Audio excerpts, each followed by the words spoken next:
മാമുനി ശ്രേഷ്ഠനായ അഗസ്ത്യൻ ഒരിക്കൽ കൈലാസത്തിൽ തപസ്സിനായി പുറപ്പെട്ടു. മഞ്ഞ് പൊഴിയുന്ന ആ മാമലയിൽ കേവലം വൽക്കാലധാരിയായി നിന്നുകൊണ്ട് അഗസ്ത്യൻ യുഗങ്ങളോളം തപസ് ചെയ്തു. പ്രിയനെ, അവിടുന്ന് ഇതിനും അഗസ്ത്യമുനിയെ പരീക്ഷിക്കുന്നത് എന്തിന്? നിർവ്യാജമായ മുനിയുടെ തപസ്സിൽ അങ്ങ് സന്തുഷ്ടനല്ലേ? പാർവതി ചോദിച്ചു. പ്രിയേ, നീ പലപ്പോഴും കാര്യകാരണങ്ങൾ അറിയാതെ ബാലികയെപ്പോലെ സംസാരിക്കുന്നു. നമ്മുടെ ഓരോ കർമ്മങ്ങൾക്കും നിശ്ചിതമായ കാരണവും സമയവും വേണ്ടതല്ലേ? പാർവതി, അഗസ്ത്യമുനിയുടെ താപോലക്ഷ്യം കേവലമായ ഒന്നല്ല, അത് ഭവതിക്ക് മറുപുള്ളതാണല്ലോ. അല്പകാലം കൂടി കാത്തിരിക്കുക. പരമേശ്വരൻ മറുപടി നൽകി. യുഗങ്ങൾ വീണ്ടും കടന്നുപോയി. അവസാനം അഗസ്ത്യന് മുന്നിൽ ഭഗവാൻ പ്രത്യക്ഷനായി പറഞ്ഞു, മാമുനി, അവിടുത്തെ ആഗ്രഹം അറിയിച്ചാൽ. ദേവാദിദേവ, ഭൂമിയിൽ ഒരു പുണ്യസ്ഥലം സ്ഥാപിക്കുവാൻ ഞാൻ ആഗ്രഹിക്കുന്നു. ആ സ്ഥലത്തിന് ഉചിതമായതും പാപപരിഹാരവുമായ ജലം അവിടുന്ന് തരുമാറാകണം. അഗസ്ത്യൻ അപേക്ഷിച്ചു.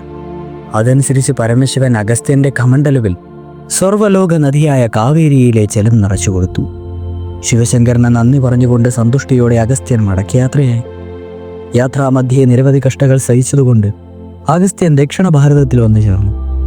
അപ്പോൾ സായങ്കാലമായി. അഗസ്ത്യൻ കമണ്ഡലവും നിലത്തുവെച്ച ശേഷം സന്ധ്യാവന്ദനത്തിനായി മുഴുകി. ആ സമയം ഇന്ദ്രൻ ശിവപുത്രനായ ഗണപതിയോട് ഇങ്ങനെ അപേക്ഷിച്ചു. വിഘ്നേശ്വര, സർവ്വലോക നദിയായ കാവേരിയുമായി അഗസ്ത്യമുനി ഇപ്പോൾ ദക്ഷിണ ഭാരതത്തിൽ എത്തിയിട്ടുണ്ട്. ഭാരതദേശത്തെ ഏറ്റവും പുണ്യമായ സ്ഥലങ്ങളിൽ ഒന്നാണ് ദക്ഷിണ ഭാരതം. ദേവി കാവേരി വാസമാക്കുവാൻ ആഗ്രഹിക്കുന്നതും ദക്ഷിണ ഭാരതത്തിലാണ്.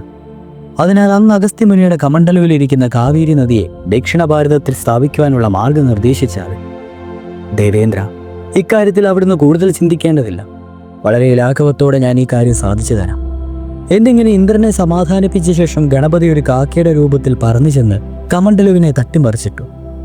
ഉടനെ അതിലെ ജലം അവിടെ ഒഴുകിപ്പരന്നു. ധ്യാനത്തിൽ നിന്നുണർന്ന അഗസ്ത്യമുനി ഞെട്ടിപ്പോയി. ഏറെ കഷ്ടതകൾ സഹിച്ച താൻ സമ്പാദിച്ച കാവേരി ജലം ഇതാ ഒഴുകിപ്പോകുന്നു. ദുഃഖാർത്ഥനായി തീർന്ന അഗസ്ത്യമുനി വീണ്ടും പരമശിവനെ തപസ് ചെയ്തു.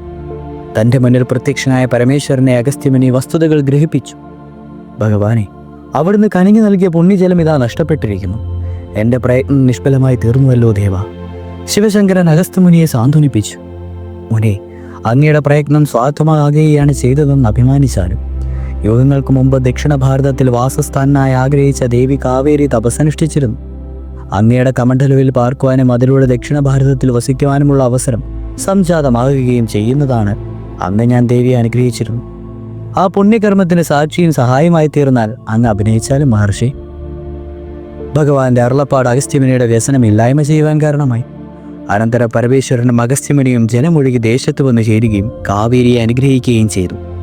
അന്നു മുതൽ കാവേരി ദക്ഷിണ ഭാരതത്തിലെ പുണ്യനദികളിൽ ഒന്നാമനായി മാറി. അടുത്തത് അർജുനന് പാശുപതാസ്ത്രം ലഭിച്ച കഥയാണ്. തുടരും.